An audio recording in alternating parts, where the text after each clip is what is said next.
يا جماعة أنا عندي سؤال. هو ليه معظمنا بقى عايش حياته على أساس الناس هتقول علينا إيه؟ يعني مثلا انتي تبقى عايزة تنزلي تلبسي حاجة معينة عجباكي، تيجي تبصي لنفسك في مراية، طب الناس هتبص لي ازاي؟ طب هيقولوا عليا ايه؟ طب كلام طبعا اللي احنا عارفينه يعني. أو عايزة تبدأي حاجة جديدة في حياتك، تبدأي خطوة جديدة، ترجعي برضو تفكري طب الناس هتقول عليا ايه؟ طب هيتريقوا عليا؟ طب هيبصوا لي ازاي؟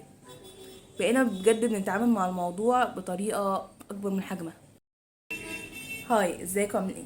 انا حلا للي ما يعرفنيش، واعتقد ان الفيديو ده ممكن ان هو يشد ناس كتير، لاننا بجد بقينا بنتعامل مع موضوع الخوف من كلام الناس ده كانه عاده في حياتنا، والناس عايشه 24 ساعه بتقيمنا، مع ان مفيش تقييم ولا حاجه. الناس هيشوفونا دقيقه، هيتكلموا دقيقتين، بس خلاص هينسوا اللي هم قالوه اصلا ويكملوا في حياتهم عادي.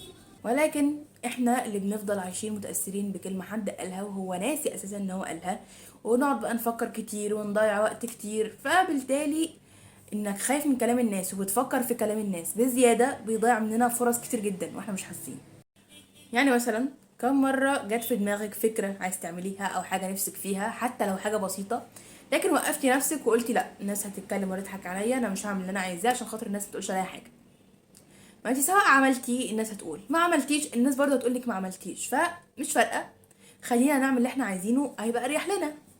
فالحقيقه ان انتوا عمركم ما هتعرفوا ترتاحوا في حياتكم طول ما انتوا بتحسبوا حساب الناس بطريقه زياده عن اللزوم، لان الناس اولا مشغوله بنفسها، وغير كده هتلاقي الناس اللي انت خايف من كلامها هما نفس الناس خايفين من كلام ناس تانية، وبعدين بقى في الزهق ده. طيب امتى الموضوع ممكن ان هو يتغير؟ هيتغير لما تقرري انا مش هعيش لحد غير نفسي.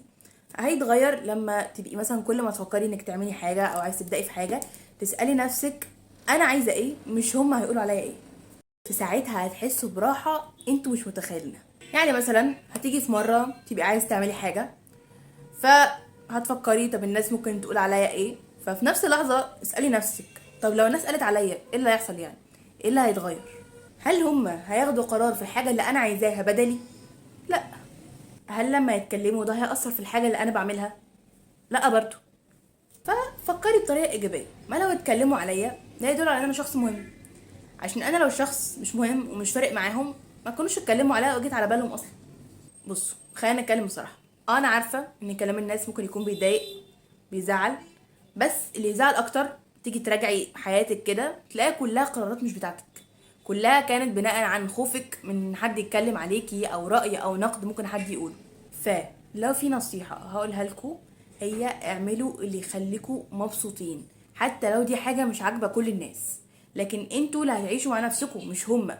فدايما اعملوا اللي يريحكم ويخليكم مبسوطين من نفسكم. والمرة الجاية لما تيجوا تفكروا في كلام الناس افتكروا ان كل واحد فينا ماشي في طريقه، وكلامهم اللي هيقولوه النهارده هيتنسى بكره، ولكن قرارك انت اللي هيفضل دايما معاكي. فانتوا مش محتاجين موافقة من حد عشان تبدأوا حاجة انتوا عايزين تعملوها، كفاية انكم تكونوا راضيين عن نفسكم، بس كده. بما ان الفيديو بتاعنا خلص لحد هنا، فما تنسوش تعملوا سبسكرايب للشانل بتاعتي، ما تنسوش تعملوا لايك للفيديو عشان تشجعوني اعمل فيديوهات جديدة، واهم من كل ده مستنيه رأيكم في الفيديو ده.